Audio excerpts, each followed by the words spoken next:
रचित अपने पापा की पुरानी फाइलों में कुछ जरूरी कागजात ढूंढ रहा था। तभी उसके हाथ में कुछ पेपर्स आए जिन पर खून के छींटे थे। रचित ने हैरानी से उन कागजों को देखा और उन्हें पढ़ने की कोशिश करने लगा। उन पर लिखे हुए बहुत से अक्षर लगभग मिट चुके थे। फिर भी जब उसने किसी तरह उन्हें पढ़ा तो हैरान रह गया। ये कागज किसी बंगले के थे जिसे उसके पापा ने वर्षों पहले खरीदा था। रचित उन कागजों को लेकर अपनी माँ वीणा जी के पास गया और उसने कहा, माँ देखो मुझे पापा की फाइल में क्या मिला है, बंगले के कागज। ये सुनते ही वीणा जी ने घबराकर उसके हाथ से उन कागजों को छीन लिया और बोली, तुझे किसने कहा था इन्हें हाथ लगाने के लिए? मैं आज इन्हें जला ही देती हूँ। ये क्या बोल रही हो तुम माँ? पहले तो मुझे ये समझ में नहीं आ रहा है कि जब पापा के पास ये बंगला था तब आज तक हम सब इस सड़े हुए किराए के मकान में क्यों रह रहे हैं? पापा ने आज तक कभी इस बंगले का जिक्र तक नहीं किया और तुम भी कागज जलाने की बात कर रही हो। रचित परेशान सा बोला। इन कागजों को देखते हुए वीणा जी की आंखों में आंसू आ गए थे। उन्हें पोंछकर किसी तरह स्वयं को संभालते हुए उन्होंने कहा, अब तू बड़ा हो गया है, इसीलिए आज मैं तुझे सारी बातें बताती हूँ। ये बात तब की है जब मेरी और तेरे पापा की नई नई शादी हुई थी। जहाँ पर ये बंगला है हम उसी जंगल के पास वाले शहर में रहते थे। हमारा कारोबार भी काफी फैला हुआ था। एक दिन हम दोनों घूमते हुए जंगल की तरफ चल पड़े। वहाँ नदी के किनारे ये शानदार बंगला खड़ा था। ये बंगला इतना सुंदर था कि एक ही नजर में मुझे भा गया और मैंने इसे खरीदने की जिद ठान ली। तेरे पापा ने मेरी इस जिद को पूरा भी कर दिया और जल्दी ही ये बंगला हमारा हो गया। हम अक्सर सप्ताह के अंत में वहाँ रहने जाते थे। एक दिन बंगले को सजाते हुए मेरी नज़र एक पेंटिंग पर पड़ी जो इसी बंगले की थी, पर वो बहुत ही पुरानी और डरावनी थी। मैंने उसे दीवार से उतारा और कूड़ेदान में फेंक दिया। ऐसा करते ही मानो बंगले में तूफान आ गया। उसकी दीवारों में दरारें पड़ गईं और वहाँ से खून रिसने लगा। इससे पहले कि हम कुछ समझ पाते, अलमारी से निकलकर बंगले के कागज हमारे सामने हवा में नाचने लगे और उन पर खून के छींटे पड़ने लगे। साथ ही वातावरण में एक भयानक आवाज गूंजी, अगर अपनी जान बचानी है तो अभी के अभी यहाँ से चले जाओ और वापस लौटकर कभी मत आना। हमने जैसे तैसे अपने आप को संभाला और वहाँ से बाहर निकल गए, लेकिन पता नहीं मुझे क्या सूझी कि मैं बंगले के कागजों को समेटकर अपने साथ ले आई। अब मुझे लगता है कि मैंने ये बहुत भारी भूल की थी। इस घटना का तुम्हारे पापा के दिमाग पर बहुत बुरा असर हुआ। धीरे धीरे हमारा व्यापार भी डूबता चला गया। हमारे अपनों ने हमारा साथ छोड़ दिया। तब हम सभी परिचितों और रिश्तेदारों से दूर इस शहर में रहने आ गए। तुम्हारे पापा नौकरी करने की हालत में नहीं रह गए थे, इसीलिए मैंने घर की जिम्मेदारी उठाई। बाकी तो तुम सब कुछ जानते ही हो कि तुम्हारी नौकरी लगने से पहले हमने किस तरह दिन गुजारे हैं। अपनी माँ से सारा वृतांत सुनकर रचित भी दुखी हो गया। उसने वीणा जी के हाथ से बंगले के कागजों को लेकर उन्हें वापस फाइल के हवाले किया और खामोशी से दफ्तर जाने के लिए तैयार होने लगा। आज दफ्तर में भी रचित के दिमाग में उस बंगले की ही बातें घूम रही थी और काम में उसका बिल्कुल भी मन नहीं लग पा रहा था। चूंकि थोड़ी ही देर में कंपनी के बॉस मिस्टर धर्मिक के साथ उसकी मीटिंग थी, इसलिए ना चाहते हुए भी मन मारकर उसे कॉन्फ्रेंस हॉल की तरफ जाना ही पड़ा। मीटिंग के दौरान मिस्टर धर्मिक ने नोटिस कर लिया कि रचित कुछ परेशान सा है। रचित उनके प्रिय कर्मचारियों में से एक था, इसलिए उन्होंने उससे उसकी परेशानी की वजह पूछी।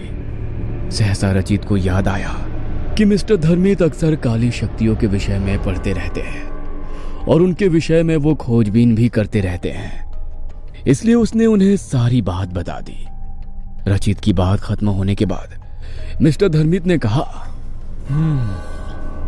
तुम्हारी बातें सुनकर ऐसा लग रहा है कि इस बंगले का रहस्य उसी पेंटिंग में छुपा हुआ है जिसे तुम्हारी माँ ने कूड़ेदान में फेंक दिया था। आज शायद वो समय आ गया है कि मैंने अपने गुरुजी से जो सीखा है मैं उसका उपयोग करूं। इसलिए हम कल ही उस बंगले में चलेंगे। लेकिन अगर हम दोनों को कुछ हो गया तो? नहीं, मुझे बहुत डर लग रहा है सर। रचित घबरा कर बोला। धर्मित ने उसे समझाते हुए कहा, डरो मत, हमें कुछ नहीं होगा। मैं आज रात कुछ विशेष पूजा करके हमारी सुरक्षा का सारा इंतजाम कर लूंगा। अब तुम घर जाकर आराम करो।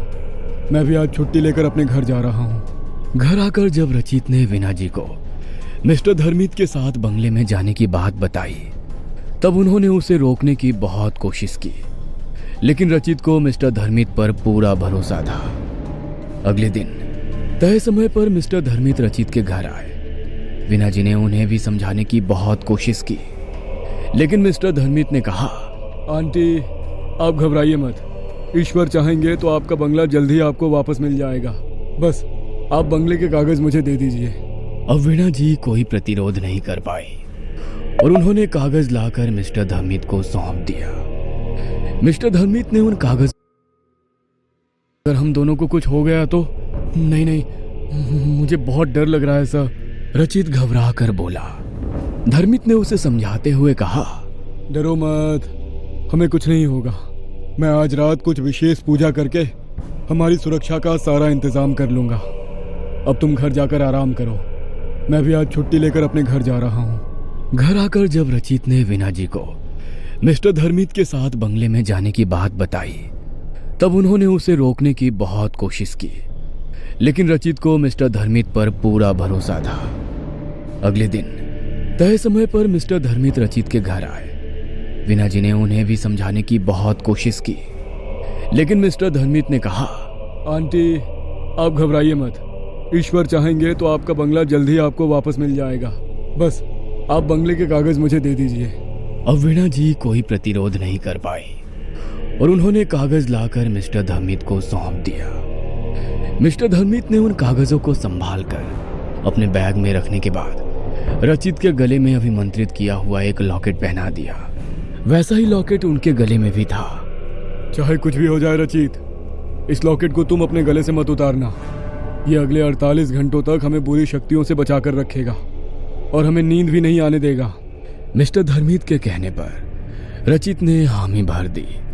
7 घंटों के लंबे सफर के बाद मिस्टर धर्मित और रचित की गाड़ी उस बंगले के बाहर खड़ी थी।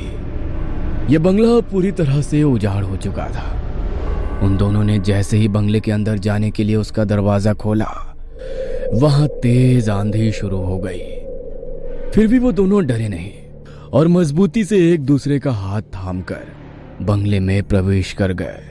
बंगले के अंदर घोप अंधेरा था, लेकिन मिस्टर धर्मित पूरी तैयारी के साथ वहां आए थे। उन्होंने तुरंत अपने बैग से बड़ी बड़ी मोमबत्तियां निकालकर जला दी। इन मोमबत्तियों से एक खास किस्म की खुशबू आ रही थी।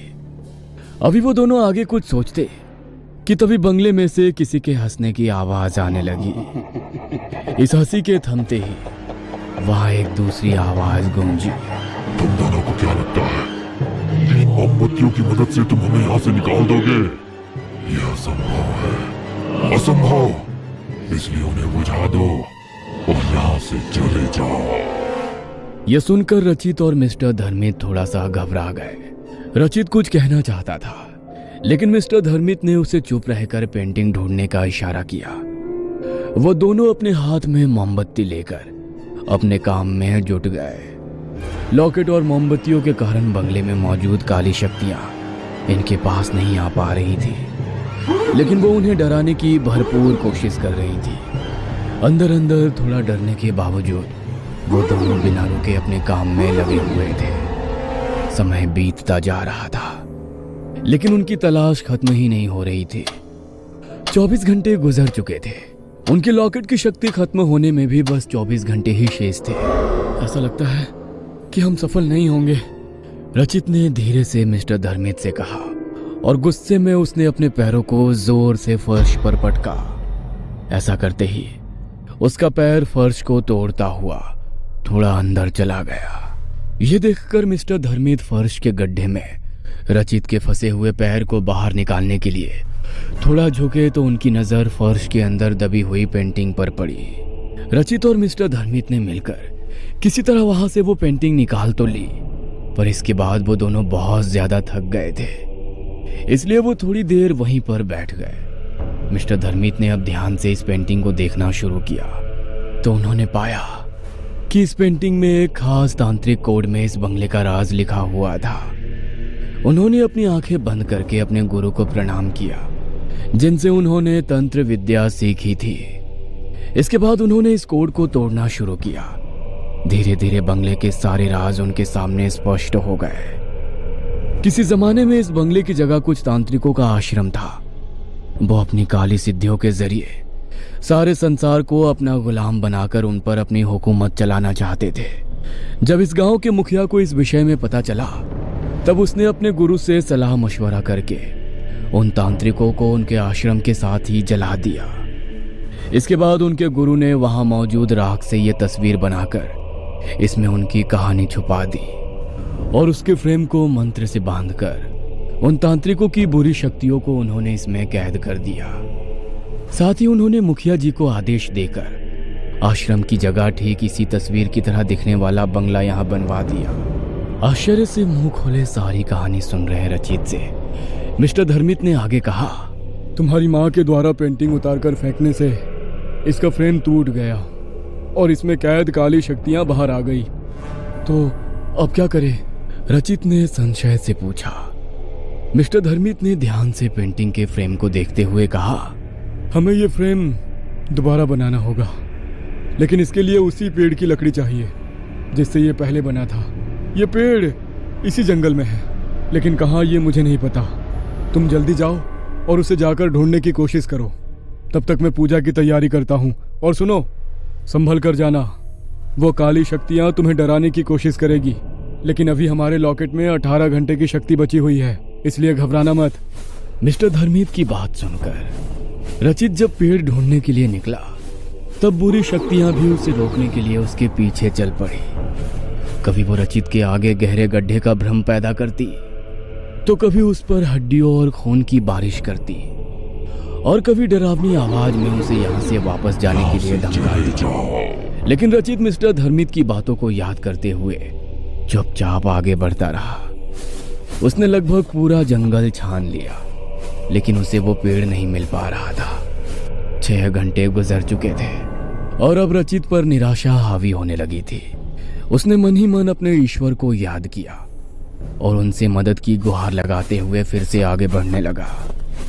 अचानक ही उसकी नजर एक छोटे से मंदिर की तरफ गई, जो पेड़ों की झुरमुट में छिपा हुआ था। मदद की आशा से रचित उस तरफ बढ़ गया। जैसे ही उसने मंदिर में कदम रखा, एक आवाज आई, आओ, मैं कब से तुम्हारी ही राह देख रहा था। रचित हैरानी से आवाज की दिशा में बढ़ा तो उसने देखा वहां एक बेहद वृद्ध साधु समाधि में लीन थे। रचित ने जब उन्हें प्रणाम किया, तब साधु बाबा ने अपनी आंखें खोली और उसे आशीर्वाद देते हुए बोले, हम कब से इसी दिन की प्रतीक्षा कर रहे थे जब तुम यहाँ आओगे। आओ, मेरे साथ चलो। रचित मंत्र मुग्ध सा उनके साथ चल दिया। उन्होंने रचित को एक पेड़ की तरफ इशारा किया और अपने थैले में से निकालकर एक कुल्हाड़ी भी उन्होंने उसे दे दी। रचित ने जैसे ही पेड़ से लकड़ी काटी, वो पेड़ वहां से ऐसे गायब हो गया जैसे कभी उसका अस्तित्व ही नहीं था। साधु बाबा ने अब रचित को एक मंत्र देते हुए कहा, इस मंत्र का जाप करो, ये तुम्हें तुरंत ही बंगले में पहुंचा देगा। जाओ, जल्दी जाओ, समय बहुत कम है। रचित ने एक बार फिर उन्हें प्रणाम किया और आंखें बंद करके वो तेजी से उनके दिए हुए मंत्र का जाप करने लगा, जिसकी सहायता से वो पलक झपकते ही बंगले में पहुंच गया। मिस्टर धर्मित ने अब रचित के हाथ से लकड़ी लेकर फ्रेम बनाना शुरू किया। जैसे जैसे फ्रेम बनता जा रहा था, बंगले में मौजूद बुरी शक्तियों के चीखने चिल्लाने की आवाजें भी बढ़ती जा रही थी। वो बंगले में मौजूद सामानों को रचित और मिस्टर धर्मित के ऊपर फेंककर अभी भी किसी तरह उन्हें रोकने की कोशिश कर रही थी, लेकिन मिस्टर धर्मित बिना रुके अपने काम में लगे हुए थे। लॉकेट की शक्ति खत्म होने में अब बस आधा घंटा शेष रह गया था। आखिरकार फ्रेम बन गया और मिस्टर धर्मित ने पेंटिंग को उसके पुराने टूटे हुए फ्रेम से निकालकर नए फ्रेम में डाला और फिर उसे अपने बनाए हुए पूजा स्थल पर रखकर उन्होंने वेदी में अग्नि प्रज्वलित कर दी और एक मंत्र पढ़ने लगे। जैसे जैसे मंत्र के साथ अग्नि में आहुति पड़ती गई, एक एक करके काले धुएं के रूप में सारी बुरी शक्तियां पेंटिंग में वापस कैद हो गई। अगले कुछ ही पलों में वहां शांति छा गई। यह देखकर रचित प्रसन्न हो गया और उसने खुशी से आवेग में मिस्टर धर्मित को गले लगा लिया। तभी उसे स्वयं से अलग करते हुए मिस्टर धर्मित ने कहा, अभी एक विशेष काम बाकी है, इसलिए अपनी खुशी बचा कर रखो। अब क्या बचा है सर? तुम्हारी बलि।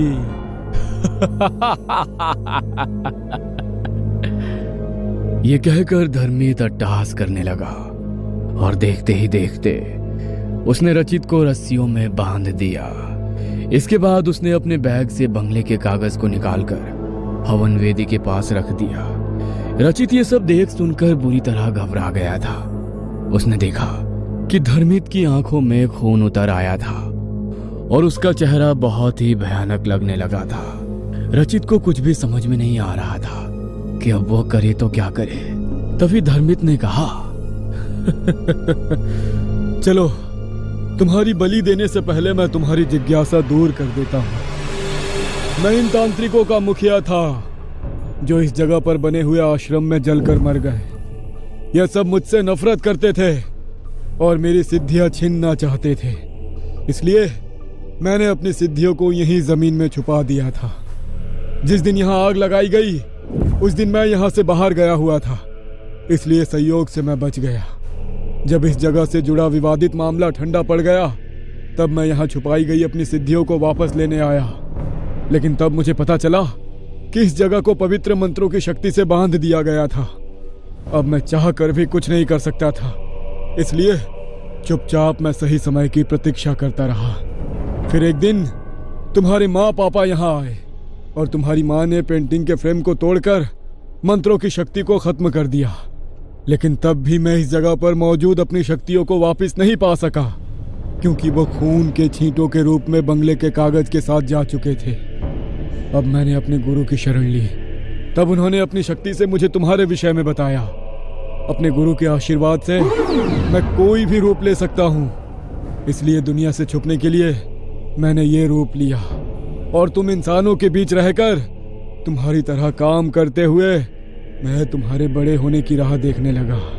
जैसे ही तुम्हारे कॉलेज में प्लेसमेंट शुरू हुआ मैं वहां पहुंच गया और मैंने तुम्हें अपने दफ्तर में नौकरी देकर तुमसे नजदीकियां बढ़ानी शुरू कर दी। इससे पहले कि मैं सही अवसर देखकर तुमसे इस बंगले के विषय में पूछता, तुमने खुद ही मुझे उसके बारे में बताकर मेरा काम आसान कर दिया। अब इन सभी मृत तांत्रिकों की शक्ति भी मेरे वश में आ चुकी है, जो कभी मुझसे मेरी शक्तियां छीनना चाहते थे। बस एक इंसान अर्थात तुम्हारी बलि देते ही मैं इस असीम शक्तियों का स्वामी बन जाऊंगा और ये सारी दुनिया मेरी मुट्ठी में कैद होगी। आप ऐसा नहीं कर सकते। अगर मैं वापस अपने घर नहीं पहुंचा तो मेरी मां पुलिस में जाएगी और तब आप पकड़े जाएंगे। रचित ने हिम्मत जुटाकर कहा। प्रत्युत्तर में धर्मित ने हंसकर कहा, जब तक तुम्हारी माँ को तुम्हारे हश्र की खबर होगी तब तक मैं सर्वशक्तिमान बन चुका होऊंगा। रचित को अब अपनी मौत साक्षात सामने नजर आ रही थी। उसने अपनी आंखें बंद करके अपने माँ पापा और ईश्वर को याद किया। उसे पछतावा हो रहा था कि काश उसने अपनी माँ की बात मान ली होती और यहाँ ना आया होता, पर अब क्या हो सकता था। इसलिए वो चुपचाप अपनी नियति की प्रतीक्षा करने लगा।